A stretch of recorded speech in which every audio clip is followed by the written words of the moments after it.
क्या बात है, बहुत अच्छी बात है। रीना जी क्या काम करती हैं आप? मैं अपने घर के प्राइम मिनिस्टर हूँ। रीना जी अंदर आइए, रीना जी अंदर आइए। रुक जाइए, बाकी प्राइम मिनिस्टर बैठ जाइए, बाकी वाले प्राइम मिनिस्टर बैठ जाइए 2 मिनट के लिए। जब देश का घर का प्राइम मिनिस्टर मिल जाए तो पहले तो मैं आपको प्रणाम करता हूं। और जो घर का प्राइम मिनिस्टर है उससे बड़ा कोई प्राइम मिनिस्टर नहीं। मेरी जबान इसीलिए चलती है क्योंकि मेरे घर का भी एक कोई प्राइम मिनिस्टर है। बहुत बहुत आपको बधाई। और गृह कार्य और घर को बनाना सबसे मुश्किल और सबसे कठिन और सबसे अच्छा काम है दुनिया का। इसके लिए 100 में 100 सारे लोगों को ताली बजानी चाहिए। क्या कह रहे थे सर? आपने बात करी IMF। अरे रुको, यहाँ पे बात हो रही है, इधर और तुम बता रहे हो। ऐसे आंकड़े, हजारों आंकड़े रीना जी पर न्यौछावर हैं।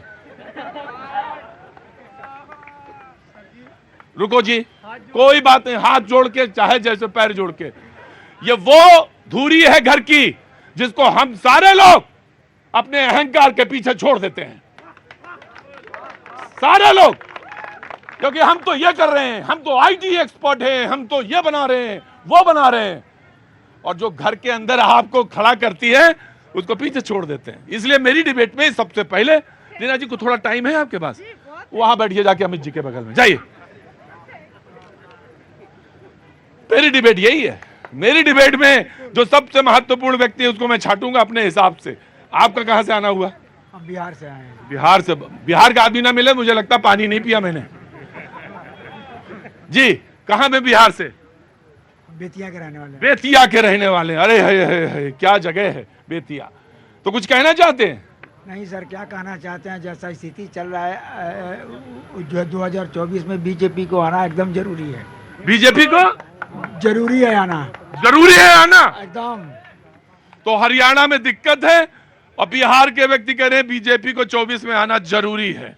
जी अब मैं आ रहा हूं जी। बोलो अब IMF।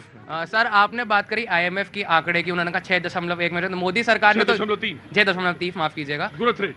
जो अब तो मोदी सरकार ने यह भी कहा था कि जो 2022 तक 80 करोड़ लोग जो होंगे, वहाँ जो 80% आबादी है वो महंगाई के, माफ कीजिए, गरीबी के नीचे जाएगी। वो तो नहीं हुआ, सरकार ने वो कुछ नहीं किया, गरीबी की रेखा से ऊपर आ जाएंगे। हाँ। इसके साथ ही साथ जब इन्होंने बात करी, आपने जैसे शुरुआत करी महिलाओं से, नारी सशक्तिकरण से, अबे मैं 23 करोड़ लोग गरीबी रेखा से ऊपर आए हैं जी। बोले तो इसको देखिए, मैं अपने दर्शक को जो आम आदमी है ना उसको बोलने का मौका मिलना चाहिए कि भैया जी के कई प्रोग्राम में गए थे, कुछ लोग चिल्ला लिए बेवकूफियों की तरह। बेवकूफ है, चिल्लाने दो, लेकिन उनका भी स्वागत है। हर सभा में हर तरह के लोग होने चाहिए, उनका बहुत स्वागत है, उनका सम्मान करेंगे। तो बोलो पूरी बात करो जल्दी। आपने बात करी थी नारी सशक्तिकरण की। हाँ। जो वर्ल्ड गैप जेंडर इंडेक्स है उसमें जो भारत था 2014 में 87वें नंबर था 141 में, आज वही भारत 127वें नंबर है। इस पे मोदी शक्तिकरण, बेटी बचाओ बेटी पढ़ाओ का नारा दे रही है। और जब वर्ल्ड गैप जेंडर इंडेक्स की बात होती है तो नारी सशक्तिकरण में भारत इतना पीछे है। तो इस पे भाजपा सरकार की कभी कोई टिप्पणी नहीं आई है सर? भाजपा सरकार की कोई टिप्पणी नहीं आई है, मैंने आपकी बात ले ली। अब ना कांग्रेस जो बात कही कि एक प्रधानमंत्री जो अर्थशास्त्री थे वो नहीं कर पाए, लेकिन एक जो जनता को समर्पित है उस प्रधानमंत्री ने कर दिखाया। IMF के ग्रोथ रेट पर 6.3 पर, तमाम बेरोजगारी के आंकड़ों पर भारत के, ये बातचीत शुरू होती है जी। देखिए, पहली बात तो मुझे इस चीज से सख्त ऐतराज है कि मनमोहन सिंह के बारे में हमेशा से ही भाजपा के विचार जो है वो कभी अच्छे नहीं रहते हैं। डॉक्टर मनमोहन सिंह वो व्यक्ति थे, उन्होंने भारत को उस समय उससे निकाला था जब भारत जो है बिल्कुल गर्त में जो अर्थव्यवस्था जा चुकी थी, उसको निकाल के अर्थव्यवस्था को बिल्कुल टॉप पर लेके गए और भारत को जो है अग्रणी देशों में खड़ा किया ले जाके। ये डॉक्टर मनमोहन सिंह थे। दूसरा ये था, चुपचाप खड़े रहना, अभी आ रहे हैं, ऑटो खड़ा करके आओ, आ रहे। GDP ग्रोथ की बात जो है, जो हाईएस्ट GDP जो रही है भारत की, वो रही है 10.3, जो कि 2011, 2010 और 2011 की है, जो ये पुराने मेथड में है, ये भाजपा का मेथड नहीं है। वो जो कि भाजपा आज तक पहुंची नहीं है, ना ही वो पहुंच पाएगी। उसके बाद ये बात करते हैं आंकड़ों की। आंकड़ों में तो खैर भाजपा मास्टर है।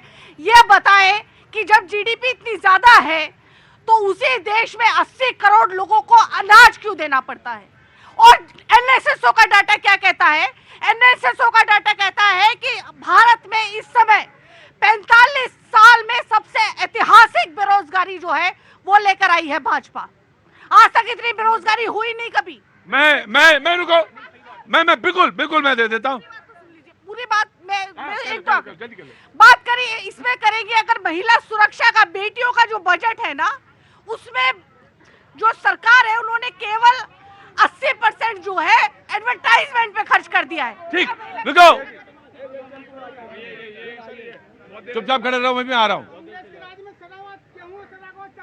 हाँ मुझे मालूम है, रुको, हल्ला ना मचाओ, नहीं तो दोनों कान उखाड़ के एक ही तरफ लगा देंगे। एनएसएसओ का जिक्र किया तो मेरे पास आंकड़े रखे हैं। नेशनल सैंपल सर्वे ऑफिस का जो आंकड़ा है वो कहता है, मेरे पास भी आंकड़े, वही आंकड़े रख देता हूं। जुलाई 2022 से जून 2023 के बीच बेरोजगारी दर 3.2 रही। 2021 और 22 में बेरोजगारी दर 4.1 थी। 2020 और 21 में बेरोजगारी दर 4.2 थी। 19 और 20 में 4.8 थी। 17-18 में बेरोजगारी दर 6% थी। ये आंकड़े हैं।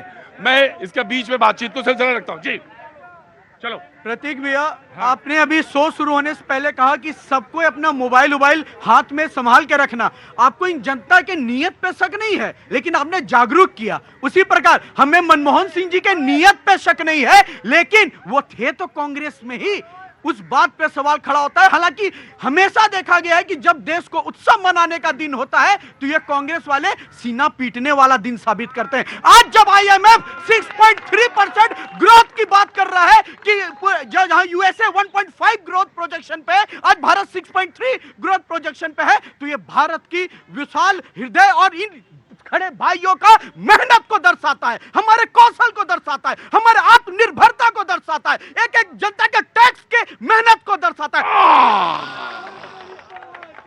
कहां से आना हुआ? नेपाल से। नेपाल में कहां से? बर्दिया जिला से। बर्दिया जिला से आना हुआ। कब आए नेपाल से इधर? अभी आए। अभी आए और अभी भैया जी कहीं में आए। बहुत लास्ट वेरी क्विक। प्रतीक भैया, एक भारत संविधान पे आधारित एक बुक था, constitution of India cornerstone, Ashwin ji का था। उन्होंने कहा था कि राष्ट्रीय एकता और सधर्य लक्ष्य अगर हो तो कभी भी सामाजिक क्रांति आ सकता है। इसी प्रकार नरेंद्र मोदी जी ने एक एक जन भावना जगाकर कि ये देश विश्व गुरु भी बन सकता है, इकोनॉमिक पे 3 ट्रिलियन इकोनॉमिक भी पहुंच सकता है, और हम ये साबित कर देंगे कि ये भारत में क्षमता है। Very quick. प्रतीक जी, एक योजना आई थी मनरेगा जो कांग्रेस लेकर आई थी, जिसको भाजपा जो बोलती थी कि गड्ढों की स्कीम है, वही गड्ढों की स्कीम में जुलाई, अगस्त, सितंबर में क्या कितने लोगों ने रोजगार मांगा है? मैं आपको एक आंकड़ा दूं कि